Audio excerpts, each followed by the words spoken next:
नमस्कार मित्रांनो, परीक्षा मराठी या यूट्यूब चॅनलवर आपल्या सर्वांचे स्वागत आहे. मित्रांनो, महाराष्ट्र पोलीस भरतीसाठी वारंवार विचारलेले प्रश्न आज आपण पाहणार आहोत. तरी सर्वांनी हा व्हिडिओ शेवटपर्यंत पाहायचा आहे. तर चला मग चालू करू. पहिला प्रश्न आहे मित्रांनो, कोणार्क सूर्य मंदिर हे भारतातील कोणत्या राज्यात आहे? कोणार्क सूर्य मंदिर. तर याचे उत्तर आहे मित्रांनो ऑप्शन क्रमांक 2 ओडिसा. ओडिसा या राज्यात कोणार्क सूर्य मंदिर आहे. पुढचा प्रश्न, त्यानंतरचा प्रश्न आहे, वसंत ऋतूच्या आगमनापूर्वी कार्निवल हा सण कोणत्या राज्यात साजरा केला जातो? कार्निवल हा सण कोणत्या राज्यात साजरा केला जातो वसंत ऋतूच्या आगमनापूर्वी? तर याचे उत्तर आहे मित्रांनो ऑप्शन क्रमांक 4 गोवा या राज्यात साजरा केला जातो कार्निवल हा सण. पुढचा प्रश्न, सिंधू संस्कृती ही कोणत्या प्रकारची संस्कृती होती? तर याचे उत्तर आहे मित्रांनो ऑप्शन क्रमांक 2 शहरी संस्कृती आहे. सिंधू संस्कृती ही शहरी संस्कृती होती. पुढचा प्रश्न,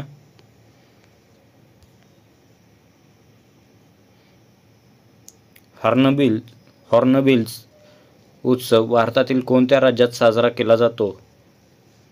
हॉर्नबिल उत्सव भारतातील कोणत्या राज्यात साजरा केला जातो?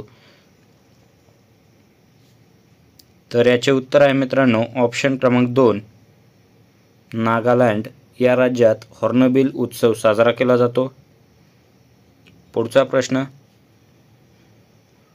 त्यानंतरचा प्रश्न आहे, रथ मंदिर हे पर्यटन स्थळ खालीलपैकी कोणत्या ठिकाणी आहे? रथ मंदिर हे पर्यटन स्थळ कोणत्या ठिकाणी आहे? तर याचे उत्तर आहे मित्रांनो ऑप्शन क्रमांक 3 महाबलीपुरम तामिळनाडू मध्ये रथ मंदिर हे पर्यटन स्थळ आहे. त्यानंतरचा प्रश्न, खालीलपैकी चुकीची जोडी ओळखायची आहे. जोड्या दिलेल्या आहेत यक्षगान कर्नाटक, लावणी महाराष्ट्र, बिहू आसाम आणि कुचिपुडी ओडिशा. तर यापैकी चुकीची जोडी कोणती आहे? तर याचे उत्तर आहे मित्रांनो ऑप्शन क्रमांक 4 कुचिपुडी ओडिशा ही चुकीची जोडी आहे. पुढचा प्रश्न, त्यानंतरचा प्रश्न आहे, गरबा लोककला नृत्य कोणत्या राज्याचे लोकनृत्य आहे? ऑप्शन दिलेले आहेत. त्यापैकी मित्रांनो याचे उत्तर आहे ऑप्शन क्रमांक 2 गुजरात. गुजरातचे लोकनृत्य गरबा हे आहे.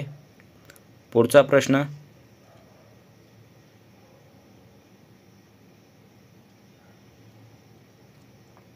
भारतात शिलालेखांचा सर्वात मोठा संग्रह कोठे आहे? भारतात शिलालेखांचा सर्वात मोठा संग्रह कोठे आहे? तर याचे उत्तर आहे मित्रांनो ऑप्शन क्रमांक 1 म्हैसूर या ठिकाणी भारतातील सर्वात मोठा शिलालेखांचा संग्रह आहे. त्यानंतरचा प्रश्न, पक्के पागा महोत्सव कोणत्या राज्याशी संबंधित आहे? पक्के पागा महोत्सव कोणत्या राज्याशी संबंधित आहे? तर याचे उत्तर आहे मित्रांनो ऑप्शन क्रमांक 4 अरुणाचल प्रदेश. अरुणाचल प्रदेश या राज्याशी संबंधित पक्के पागा हा महोत्सव आहे. पुढचा प्रश्न, खालील 4 शब्दांपैकी 3 शब्द एकमेकांशी संबंधित असून एक शब्द वेगळा आहे. तो शब्द ओळखायचा आहे. वेगळा शब्द ओळखायचा आहे. तर याचे उत्तर आहे मित्रांनो ऑप्शन क्रमांक 4 भागलपूर हा शब्द वेगळा आहे. पुढचा प्रश्न, खालीलपैकी कोणत्या प्रदेशाला देवभूमी असे म्हणतात? देवभूमी म्हणून कोणत्या प्रदेशाला ओळखले जाते? तर याचे उत्तर आहे मित्रांनो ऑप्शन क्रमांक 3 हिमाचल प्रदेश. हिमाचल प्रदेश याला देवभूमी असे म्हणतात. आणि राज्य म्हणले तर मित्रांनो उत्तराखंड राज्य येईल. देवभूमी राज्य असे विचारले तर उत्तराखंड राज्य आणि प्रदेश विचारले तर मित्रांनो हिमाचल प्रदेश ऑप्शन क्रमांक 3. मित्रांनो व्हिडिओ आवडला असल्यास लाईक करा, चॅनलला सबस्क्राईब केले नसेल तर सबस्क्राईब करून बेल आयकॉन क्लिक करा जेणेकरून तुम्हाला असेच नवनवीन व्हिडिओ लवकरात लवकर पाहता येतील. धन्यवाद मित्रांनो पूर्ण व्हिडिओ पाहिल्याबद्दल.